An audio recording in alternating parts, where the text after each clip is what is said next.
Welcome to the Create Smarter podcast. I'm the host for this episode, Kyle McNaught, and I'm joined by the two founders, Phil and Tyler. How's it going, boys? That's a very heavy title to Yes. No, it's going great. What would you guys prefer? Podcast room builders, chief snack officers? wear. Chief Yes. Snack Officer, Yeah. Chief Sawdust Duster Officer. Yes, chief Is also painter in chief, perhaps. I don't know. Painter in Chief, that's a good one, yeah. I call you the finance bro, and I call him the chief snack officer. Okay. So that's how I go to LinkedIn. Tell us what you think their title should be. But yeah, boys, I brought you here, fellas, men. I brought you here today because we had a really fun conversation recently about one of the products that we kind of like, something that we've been really creating a lot for, especially post-pandemic, because all hands meetings or company-wide internal meetings are something that we've started to see a lot of uptick in. And it's something that's very interesting. For kind of brief definitions, tell me exactly how you guys would define the kind of the all hands meeting or that company-wide meeting.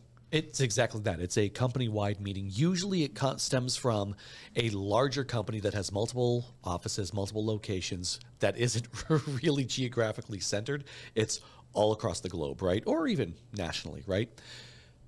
But it's their CEO, their founder, their key C-level executives that are trying to get messages across to the rest of the company. Usually it happens on a quarterly basis because they're trying to update everybody, their entire employee base, because it's very seldom in a large company of that size, billions of dollars, that they're able to get FaceTime the CEO with someone, the boots on the ground, whatever it may be. So this is that opportunity to go ahead and do so. Yeah, and I would also say for publicly traded companies, you mentioned quarterly.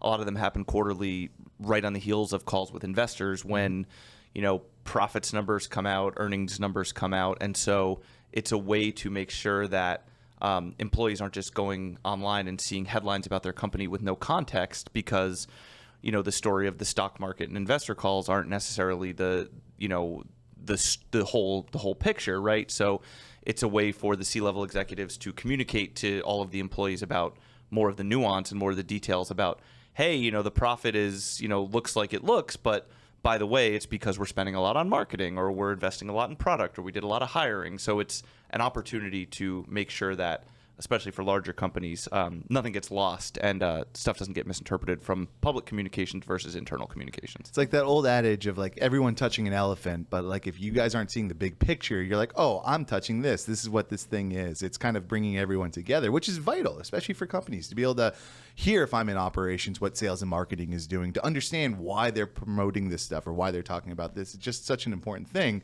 And as we all know, the rumor mill in an email can be interpreted a bunch of different ways. Being able to see someone, hear your executive talking about what they're doing, why this operation is working this way, why your division's doing this is so vital. And I mean, like I said, I think the pandemic was one of those things that really gave a lot of companies ahas, because most of the time it would be like, oh yeah, we'll throw a dial-in link for the remote office, like if you're national company. But now they're like, oh no, I want to show video. I want to show that type of stuff. But I think one of the interesting things that we're all kind of experiencing is the next step. Right? When COVID hit, it was like, you gave us a Zoom link. That's awesome. Everyone's kind of in this boat.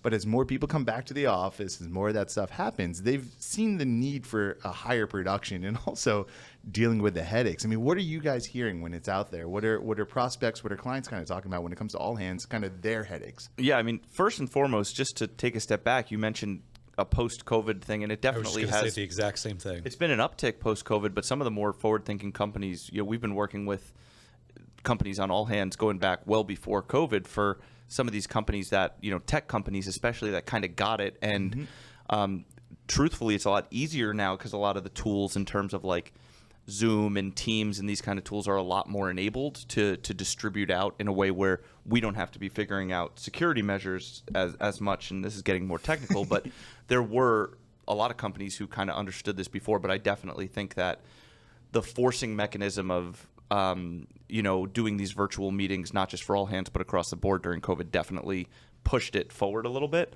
In terms of pain points, I started to allude to it, but I would say the main pain point that I hear from people when we talk about all hands is the technical side of things. It's,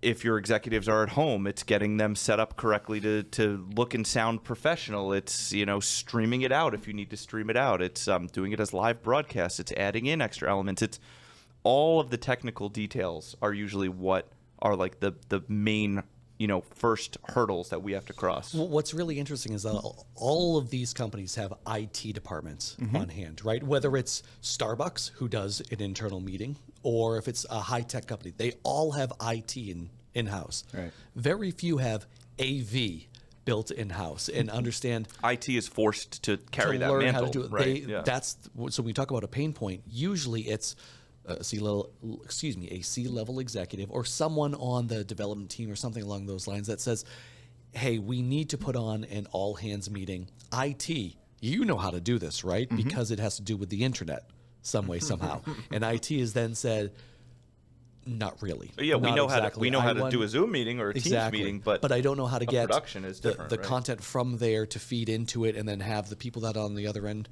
have them be able to ask questions, because they all start with Zoom, although start with Google Hangouts, whatever their platform is actually built on. I know Starbucks, they actually leveraged, or they did for quite a while, the back end of Facebook, believe it or not. Oh, yeah. They had their internal meetings were all done by way of Facebook. So they have an idea of how do we hold and conduct a meeting, but just like we're seeing with conferences and events, how do I then say, I want it to be dynamic. I want it to actually look and sound good, and I don't want to have to worry about it at the end of the day. It's square peg round holding a lot of times when it comes to IT. I experienced the same thing when I was working for a nonprofit where IT was being tasked to try to conduct this type of stuff. And as you're saying, they aren't AV. They troubleshoot the technology, but this is a production. This is something that you do want to have the information communicated in the way that the person communicating it wants to do it.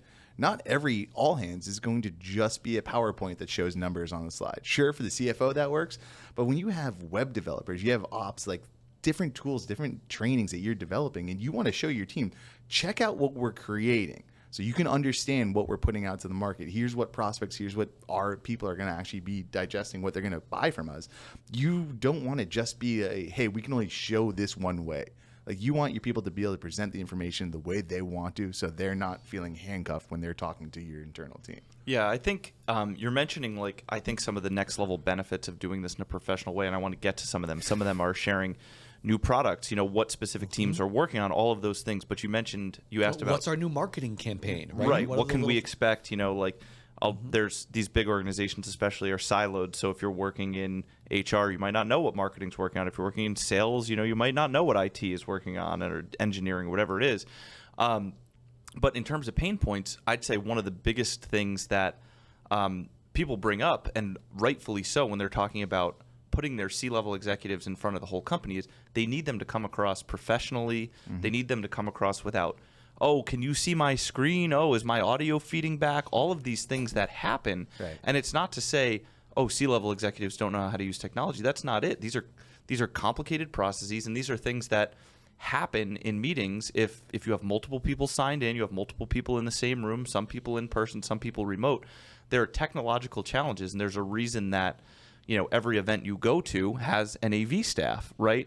And so one of the biggest things to me is our job when we're producing all hands meeting, our one of our primary jobs is make sure that we present the executives of that company in a good light, and in a way that all they have to do is worry about getting the information conveyed, as opposed to, oh, is my screen right? Is my lighting right? Go up there and share the information you need to with the company and engage with your employees, because this is your chance to do that. And we worry about making sure you're not going to be embarrassed. And one of the things I want to be clear about here is that we're not just talking about the CEO in his room doing their own thing, and then the CFO is in Kansas City or in Reno, wherever they may be, in their own office doing their own piece, and everybody kind of remote. We can do that as well as completely remote, but we're also talking about having an audience at, say, the headquarters, right? So I want to make sure we're clear about that.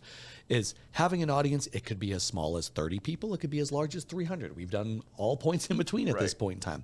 It's having that audience in person, and then also having remote constituents that are viewing and also participating in the event. So there's kind of yes, you can run it as just a straight Zoom meeting where there's your CEO just sitting in his office in the headquarters, and then somebody that's in their office, wherever they may be. But we're also talking about having an audience in person, just like they did when the company was small. Not every company starts out with 500,000 employees, right? They started small at one point in time, and they had meetings in person, right, where people were there. The companies slowly but surely grew. Some grew faster than others, but they don't want to lose that in-person element too, because the company's backbone is built on that human touch, that human connection. It's the same as what we talk about regular standard events as well, right? And yeah, I think that's the primary use case, what you're describing, Tyler, that people bring us in for is that, what we call a hybrid event, which is you're at the company headquarters, say in Boston, and, there's a couple of the C-level executives who are based there, and they go up on stage in front of a room of employees who work at that HQ, call it 100 people, 500 people, whatever it is. And on location, we're there, running speakers, running microphones, running lights, running all the things to put on an event just like you would, if you went to a trade show or a conference and you saw somebody up on stage presenting. There's that element of it.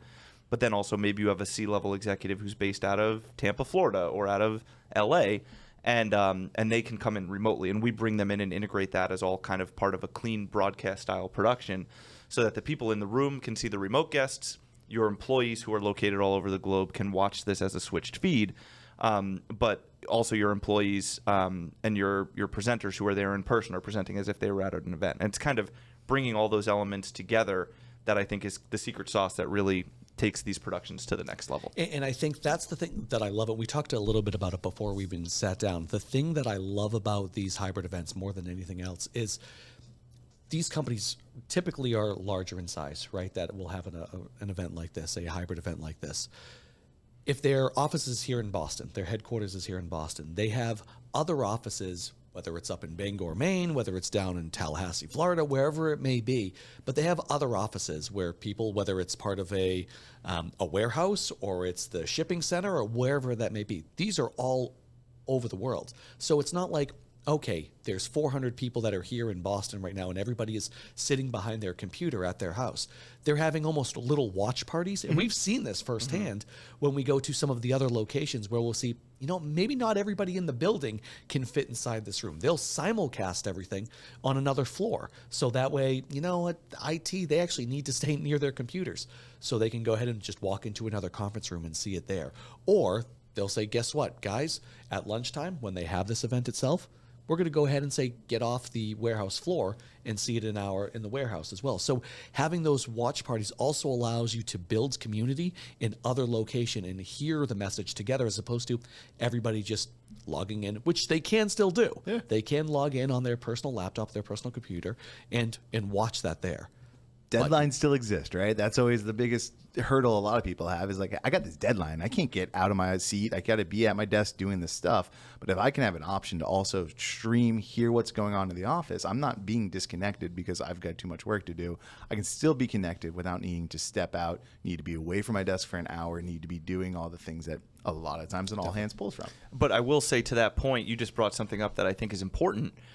You're asking your employees, for these all hands meetings to give up an hour of their day to listen to your updates. I've been at companies, I've worked at companies in the past, or everyone's worked at a company in the past where you have these all hands meetings and you're like, what are we doing? We're wasting our time. It seems like you don't care about this. Why are you asking me to sit down for an hour if you don't even care about it? And I do think that presenting it in a way where it shows that you've put some time and energy into it and caring about it goes a really long way to the employees to say, you're not making me sit through 20 minutes of you figuring out how to share your screen and, having your mic muted. You're presenting me with something you thought through and you cared enough about to put some time into. So when I sit down to spend my hour watching this on my lunch break or, it's taking an hour away from my work, it's actually thoughtful and valuable content, and not just something you threw together at the last minute and you don't care about, yet you're asking me to care about. And I think that's a really important thing. And I do think it goes a long way with employees to show, yeah, this is something we value. And we're not just asking you to waste your time. So if I'm summarizing it, right, technically the question I asked was, what are the headaches you guys hear typically? But the way it kind of all comes together, the way to summarize kind of the points we've been talking about are, hey, technically it's challenging to pull off all hands a lot of times, especially if you want to pull it off in a way that your executives get to have a frictionless experience. They get to walk in, they can present, they're not worried about how do they share, they're not worried about all that. And your employees have an engaging or at least a well-produced experience where they feel like, oh, wow, there's time taken. But the biggest headache comes from the how do you technically pull that off with those other elements that you got to do? I mean, what what are ways? I mean, let's talk a little bit about how we approach the all hands. Like, talk me through that process and how we kind of help with those headaches that we typically hear about. Yeah, I think I'll let you talk about it too, but just really quickly, I think one of the things that makes that question really interesting is that every company is different in terms of who's in charge internally of running an all hands. Yes. Some companies have an internal communications. I don't think we've had the exact same person. No. On any company. And at a lot of companies, it's like the CEO's executive assistant Yep. is in charge of running the all hands along with someone from internal communications. But if you think about like an EA doing this, an EA is tasked with a lot already. And I think sometimes it's posed to them as, oh, just do this all hands. And EAs look at it and they're like, dude, I've already got 60 hours of work in a 40-hour week, and now you're asking me to put on basically a TV show. Right. That's one situation. Sometimes it's internal comms. Internal comms a lot of times come at it from the standpoint of, we've got a really great program that we can put out in terms of content and a nicely designed presentation, and we have a video from marketing that we're going to show, but they're not necessarily equipped with a full production team. Sometimes marketing's involved and they have the production side, but they're not necessarily don't have that link to internal comms, and then a lot of times it's IT. So and all of those different divisions, depending on which organization you're in, come with their own challenges in terms of like, none of those are just production companies, and it's rare that an organization is going to have a full in-house production company that has the time to worry about all hands and internal comms solely. So when you talk about the approach, it's different depending on who you're working with. If you're working with IT, some of those boxes around connectivity and internet and security are checked. Whereas if you're working with the executive assistant, the communications with the C-level people are, and the scheduling and stuff are really organized, but you have to worry about more of the tech. So it kind of depends who you're working with, but just I think that's one of the really interesting challenges about this is that every organization, the people in charge of all hands communications, it's different everywhere, right? No, 100% different everywhere. But I think going back to your question about just the approach in general, one of the things you mentioned is I'm being tasked with putting on this TV show, essentially. And I think that's where our approach, where our strong suit is, honestly, is we approach it not with the mindset of, I want your CEO to go up and just talk for an hour, right? Because I don't care how great at cameras we have, how good a job we do at switching.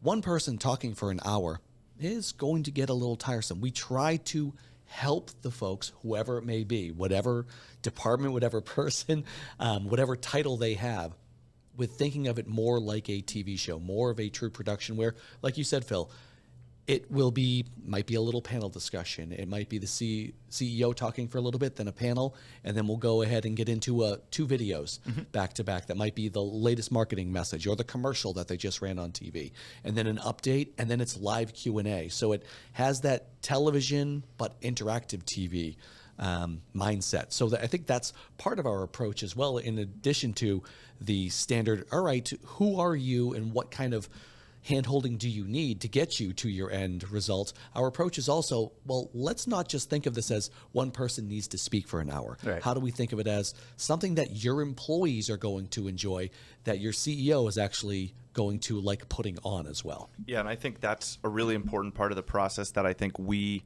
pay more attention to than potentially some other companies who would come in and do AV and do it really well. We kind of try to do both of those things, right? And whenever we approach one of these events, we've done enough all hands. We have kind of our starting point kind of project and process timeline to say, what are all the things along the road from the day you decide to work with us to the day your all hands happens that we need to make sure are taken care of?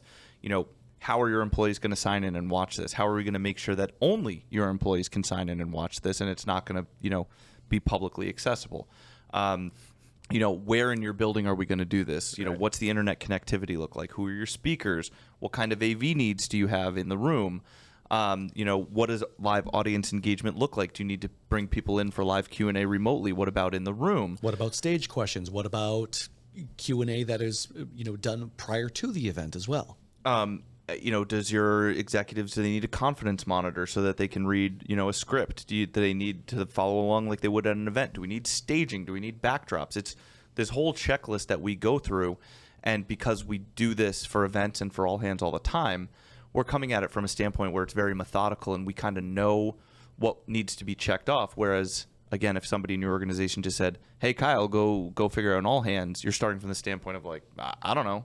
So like, that process and that kind of checklist, I think, is really important to bring to the table to say, we know what questions need to be asked, Right. and we're going to ask them. And ultimately, it also comes from the question of, what's your objective here? And for all hands, they're largely the same, which is, convey information to your audience and engage with them and make them feel heard. But also for different companies, it's different things. Sometimes it's, we need to get this specific information out. We need to address this issue that happened in the last quarter. So I think it's also really important right off the bat to ask whoever's tasked with running the all hands, what are we trying to accomplish here, right? And understanding their objective and not just assuming the objective as well. I've always found that our approach is very partnership-like, and I think that really what you both just said just is the perfect example of how we approach it as a partnership. It's not transactional. It's not like, oh, okay, cool, you need this, we'll do this. It's more of the questions. I think that becomes the hardest part because, like you said, who's running an all hands varies from company to company. It's not just oh yeah, this is always HR task. Everyone knows that HR does this. It's always different. So having a video production partner like a 5-Tool Productions is vital when it comes to being able to produce something that helps avoid the Zoom fatigue. It's not everyone just watching the same stuff over and over. And again, you're building culture. You're helping your company see your people, hear your people, building community like you spoke to. I think those are the real goals you have when it comes to an all hands, and having a partner that's really helping you answer those questions, think in ways that you weren't thinking, and not making you feel like I was supposed to know all this. Like, how was I supposed to know this? I'm an EA. I'm an IT. What do you mean you're lighting my background? Like, I don't know that stuff. It's not something they have to do on a daily basis, right? And they shouldn't. You shouldn't have to think about it at the end of the day. Glad that we all said the exact same thing. No, they shouldn't. It's not. It's other duties as assigned, so let someone else do it. I would say, also talking about, process and things like that and partnership. You mentioned partnership. It's little things too. And I talked about the focus being on like not letting your executives be embarrassed and putting them in the best light. It's really little things that I think often go by the wayside, such as if we're coming in and we're, providing microphones for your speakers. It's figuring out, first of all, how many speakers are there in advance, but also, does your CEO prefer a lapel mic or a handheld stick mic, and not just making assumptions, and then also like providing that for them and making them understand the pros and cons, right? And going into that and giving them that option as opposed to just saying like, yeah, whatever, we got it handled. It is what it is. You have to go to the podium. You have to have this, right? And providing those options so that the speakers and the presenters feel more comfortable. It's a little thing, but I think it goes a really long way to make the people do their best work in terms of conveying the information. You have to, C-level executives, whatever background they might have, they all have needs in them. I don't care if you're the best speaker in the world. You are going to get nervous when you're talking about something in front of a big group of people, especially your own employees. Right. So with that in mind, our role and our job is to put them at ease as much as possible so they can focus on the content. And that's all we need them to do. You say it all the time is, the answers to the test. You worry about speaking. You don't worry about advancing slides. You don't worry about, is this microphone hooked up the right way? Let us handle that so you can focus on what you're good at and what's gotten you to this position that you're in right now. I've loved this conversation. I honestly think we could be talking all hands. We could talk the finer points of everything. Let us know if you like this conversation. Let us know. We'll do some more stuff like this. We'll keep talking about it. But also, if you want to have an all hands produced by the 5-Tool partnership, we can work together. Feel free to reach out to us. Always a great time to kind of touch base with Phil, with Tyler, with myself. We're always happy to talk about kind of what your needs are, what we can do to help you out. Gentlemen, anything else you want to leave before we get out of here? Well, let's have an all-hands meeting with our team right now. Yeah. One thing, okay, treat it like an event. If you were putting on an event for an external audience for your biggest sponsors or your biggest vendors, you would take it seriously and you would make sure it was presented in a positive light. Don't skimp on it because it's your own employees. Treat it like a real event because it is. I'll say this: impact stories. Focus on employees, create little fun videos, really get the people engaged. Build that culture in all hands, right? Yep. 100%. All right. Thanks so much, guys. Thank you.